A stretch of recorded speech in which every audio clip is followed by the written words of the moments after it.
Agora que nós já sabemos que a eletrólise é um processo redox não espontâneo que ocorre forçadamente pelo consumo de corrente elétrica, vamos dar uma olhadinha como ocorrem as semi-reações do cátodo e no ânodo e também o processo de eletrólise ígnea. Bora lá?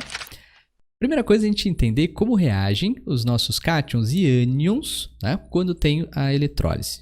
Claro que nós já sabemos que os cátions eles vão para o cátodo e lá sofrem a descarga, que a gente pode aí considerar já como sendo processo de redução. Os ânions também serão descarregados, só que no anodo, sofrendo o processo de oxidação. Esse termo descarga nos indica que haverá perda da carga. Se era positivo, vai para zero. Se era negativo, para zero vai também. Beleza? Muito bom. Então, vamos pegar uns exemplos aqui. Imagine que na cuba eletrolítica eu tenho um monte de íons Na+. Então, eles são atraídos pelo cátodo, que é o polo negativo, e lá eles serão descarregados. Ó, vai gerar Na0, sem carga. Beleza? Neste caso aqui, então, para a gente fazer a semi-reação balanceada, primeiro a gente acerta a massa. Um sódio saiu, um sódio entrou. Tá certo. Agora a gente vai colocar os elétrons, né? O elétron fica do lado do reagente, ou então, pensando assim, por ser uma redução, né? Ou coloca do lado de quem ele gosta de ficar, que é a carga positiva. Então, eu vou colocar elétron. E quantos elétrons a gente deve colocar? Se do lado do produto são zero de carga, então do lado do reagente, zero também. Então, eu vou colocar aqui uma carga negativa, porque ela zera uma positiva, beleza? Na cuba eletrolítica, numa outra, eu tenho lá um monte de íons de cálcio 2+. Então, eles são atraídos para o cátodo e lá eles serão descarregados. Perdem a carga, ó, vai para cálcio 0. E aí, acerta a massa. Um cálcio saiu, um cálcio entrou, tá beleza? Eu vou acertar agora os elétrons. Coloco um total de quantos elétrons aqui? 2. Duas cargas negativas com duas positivas, zero de um lado, zero do outro. Alumínio. Lembrando que alumínio tem NOx fixo. Na verdade, todas essas espécies apresentam NOx fixo, né? Família 1, família 2 e também da família 3, né? Especificamente o alumínio, nós temos NOx fixo mais 1, mais 2 e mais 3. O alumínio 3+, então, foi lá para o cátodo, sofreu o processo de descarga, alumínio 0. Muito bom. E para isso ele teve de receber um total de 3 mols de elétrons. Bom, vamos considerar que a gente tem íons H+, na cuba eletrolítica. O H+, então, por ser um cátion, vai ser atraído pelo catodo e lá ele vai ser descarregado, vai para H. H sozinho, então, não existe. Aqui tem que tomar um cuidado importante, né? O que vai acontecer? Vamos imaginar da maneira como a gente estava fazendo sempre, né? O íon H+, foi descarregado, então recebeu elétrons. Lembrando que o H+, ele não tem nenhum elétron. Quando ele recebe, ele fica, então, com o seu elétron na camada de valência, beleza? Mas nós sabemos que o hidrogênio ele gosta mesmo de fazer ligação covalente para ficar com um total de 2 elétrons na sua camada de valência e se parecer com o hélio, aquele gás nobre. O que vai acontecer, então, é que um outro hidrogênio na forma de H+, vai lá para o cátodo, recebe um elétron e se transforma em um outro hidrogênio com elétron aqui na camada de valência. Aí o hidrogênio olha para o outro hidrogênio e fala, e aí, por que não? Né? Por que não fazer uma ligação covalente entre nós e formar, então, uma espécie gasosa conhecida como gás hidrogênio? Ah, é verdade. Então, neste caso específico, quando nós temos um A-metal, nós temos um cátion, porém de um A-metal. Ele vai ser descarregado, a gente tem que lembrar qual é a substância simples que ele vai formar. Todas aqui são substâncias simples, evidentemente, né? Mas a gente tem que lembrar para os A-metais que ele forma aqui uma substância simples de fórmula H2. Tudo bem? Então é isso que vai acontecer. Reescrevendo essa semi-reação, deixa eu melhorar aqui, ó, vou apagar, nós vamos ter aqui, neste caso, ó, ele vai se transformar, na verdade, em H2, certo? Acerta a massa, ó, 2 hidrogênios saíram, então 2 hidrogênios entraram, ó, vamos acertar a carga. 2 cargas positivas de um lado, 0 do outro, então vou ter que zerar aqui colocando 2 elétrons. 2 negativos com 2 positivos, 0 de um lado, 0 do outro, belezinha?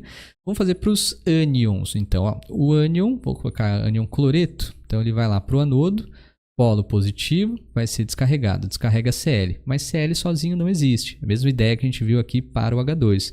Ele vai formar uma substância simples, qual? Que é o Cl2, beleza?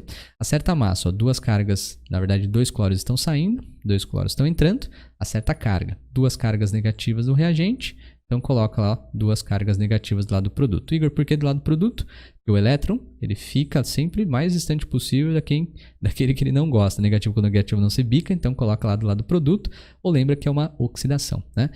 Vou pegar aqui ânion brometo. Ó. Brometo vai então para o anodo, lá ele vai ser descarregado a Br. Br existe sozinho? Duplo. Ele forma Br2. 2 bromos saem, 2 bromos entram. Então eu preciso de 2 cargas negativas no reagente, 2 cargas negativas lá no prod. Beleza? Iodeto, ó, I-, ele vai ser descarregado no anodo, vai formar I, sozinho não existe, 2. Então, 2 iodos saem, 2 iodos entram, 2 cargas negativas aqui, 2 cargas negativas lá. Beleza? Lembrando um detalhezinho importante, ó. Cloro é gás sobre as condições ambientes, o bromo é um líquido, enquanto o iodo é um sólido. Por que isso?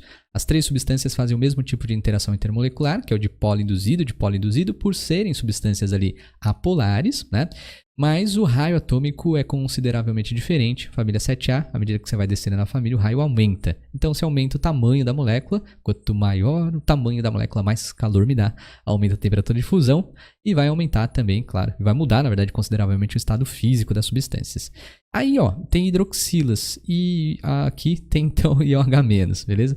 OH-, quando vai ser descarregado no anodo, o importante é, ele não forma uma única só substância. Essa equação aqui, infelizmente, não dá para a gente deduzir. Ela vai ter que ser decorada, digamos assim, né? Ela vai formar como produto água e oxigênio molecular, certo? Então, hidroxila, quando descarrega no anodo, forma água e oxigênio. E para balancear, geralmente os químicos colocam meio mol de O2 aqui, para ficar fácil, porque nós ficamos com 2 hidrogênios, mais um total de 2 oxigênios. Ó, meio vezes 2 dá 1, com mais um oxigênio aqui, total 2. Então, 2 hidrogênios com 2 oxigênios, 2 hidroxilas, 2 cargas negativas, então, aqui do lado do produto, beleza? Então, só cuidado com essa semi-reação aqui, porque na hora da prova não tem como balancear, a gente tem que lembrar, falar, forma água e oxigênio, depois do balanceamento a gente se vira. Tudo bem? Legal. Agora que a gente já sabe como reagem os cátions e os ânions lá no processo de eletrólise, a gente pode começar a pensar na eletrólise ígnea, né? Fazer eletrólise ígnea. Esse termo ígnea significa que a gente vai fazer ali a eletrólise de compostos iônicos fundidos, na ausência total de água. Toda vez que aparecer a eletrólise ígnea, a gente já sabe que não tem água na jogada. O que facilita muito, porque são processos de eletrólise muito fáceis. Só tem um cátion, só tem um ânion e esses serão aí descarregados no processo de eletrólise. Eletrólise ígnea, então, nós temos um processo onde o composto iônico fundido será eletrolizado na ausência de água. Primeiro caso clássico que aparece para a gente é a eletrólise ígnea do NaCl. Bora dar uma olhadinha. Ó, eletrólise ígnea, já coloquei a cuba eletrolítica, tá aqui. Vai lembrar, de novo, ó, tem eletrólise ígnea, já coloca lá direto como sendo na ausência total de água. E se é ígnea, o composto iônico, que ele está representando aqui como NaCl para a gente, ele vai ser sempre no estado fundido. E lembra que para fundir compostos iônicos a temperatura é elevada, né? Como é que a gente vai fazer as reações? A primeira coisa, né, as equações, a gente vai fazer a fusão do nosso composto iônico. Né? O composto iônico aqui é o NaCl, então no seu processo de fusão, ele vai separar os seus íons. Porque o aquecimento, aqui elevadíssimo, arrebenta, quebra o retículo cristalino iônico e nós vamos ter então os íons livres. Lembrando que compostos iônicos no seu estado fundido, aqui então é condutor de corrente elétrica. Então a primeira equação é fazer a fusão. Aí da fusão, então a gente tem lá, lógico, o processo de fusão já ocorre aqui na cuba eletrolítica e precisa ser mantida a temperatura, senão eles voltam a formar o NaCl no seu estado sólido, né? Colocou lá Na mais Cl-, nós vamos ter aqui polo negativo, né? Polinho, polão, polo positivo. Então aqui é polo positivo, desse lado é o polo negativo. O que começa a acontecer? Os ânions são atraídos pelo polo positivo, olha lá. Nesse caso, o Cl- vai ser atraído aqui para o polo positivo. Lá eles vão arrancar os elétrons, então, do Cl-. O elétron parte pelo fio externo, tá aqui, ó. Vai chegar lá do outro lado, beleza? Tudo bem? E o Cl aí vai atravessar, o Cl-, então perdeu o seu elétron, atravessa na forma de Cl atômico, né? Outro ânion cloreto, Cl-, ó, vai começar a ser atraído aqui pelo eletrodo positivo, ele pega o elétron dele e atravessa na forma de Cl. Cl com Cl, eles se juntam para formar Cl2, né, que começa a borbulhar. É até melhor ter colocado aqui, de caneta verde, ó. Vou colocar aqui de verde para lembrar que cloro aí é um gás verde tóxico e asfixiante. Se a gente colocar o nariz aqui ao redor do eletrodo positivo, a gente vai sentir um cheiro de água sanitária, né, cândida, porque é justamente uma solução ali que contém cloro, beleza? Muito bom. E aí os elétrons vão chegar do outro lado, na verdade a cândida é hipoclorito de sódio, mas a ideia vale muito bem. Ó, o nosso Na+, então, tá chegando aqui os elétrons, vai chegar um monte de elétron na superfície aqui do eletrodo, captura o Na, né, mais vai ser atraído, ó, quando chega na superfície do eletrodo, Na+, mais um elétron, vai ter reação e aí forma Na sódio metálico, beleza? Lógico que inicialmente ele sai na forma líquida devido às altas temperaturas, mas depois ele forma aí o sódio metálico. Claro que a gente não vai ficar fazendo todo esse rolê na hora da prova, né? Muito grande para pensar, mas é bom a gente lembrar como é que está acontecendo. O que a gente vai fazer mesmo são direto as semi-reações. Então, a gente vai começar lá, semi-reação catódica, então vou pegar aqui o cátodo, lembrando que o cátodo atrai os cátions, polo positivo, tá? Enquanto o ânodo atrai os ânions, tá? Aliás, deixa eu melhorar aqui, o cátodo atrai os cátions, então ele é polo negativo, agora sim, né? Confunde pra caramba. Enquanto o ânodo atrai os ânions, aí sim ele é polo positivo, beleza? Cátodo atrai cátion, para atrair cátion tem que ser polo negativo, e o ânodo atrai os ânions para ser atraído, ou para conseguir atrair os ânions, polo positivo. Muito bem. Por que eu falei que era mais simples o processo de eletrólise ígnea? Porque tem um cátion apenas e um ânion apenas. Então, fechou. Eu já sei que o Na+, vai para o cátodo e lá ele vai ser descarregado. Ó.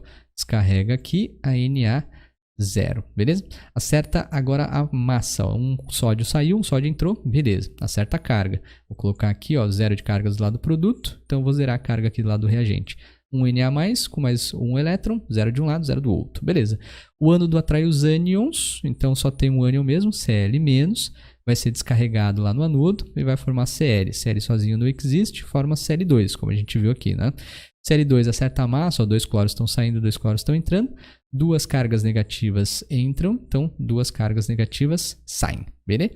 Vou somar as duas semi-reações para formar a reação plim-plim, reação global. Então, no somatório, lembre-se que sempre que a gente vai ter que, neste caso, multiplicar aí para a quantidade de elétrons bater. Né? Então, vou multiplicar toda a primeira equação aqui por 2, a gente vai ter 2 de Na+, 2 de Cl-, formando 2 de Na0. Tudo bem?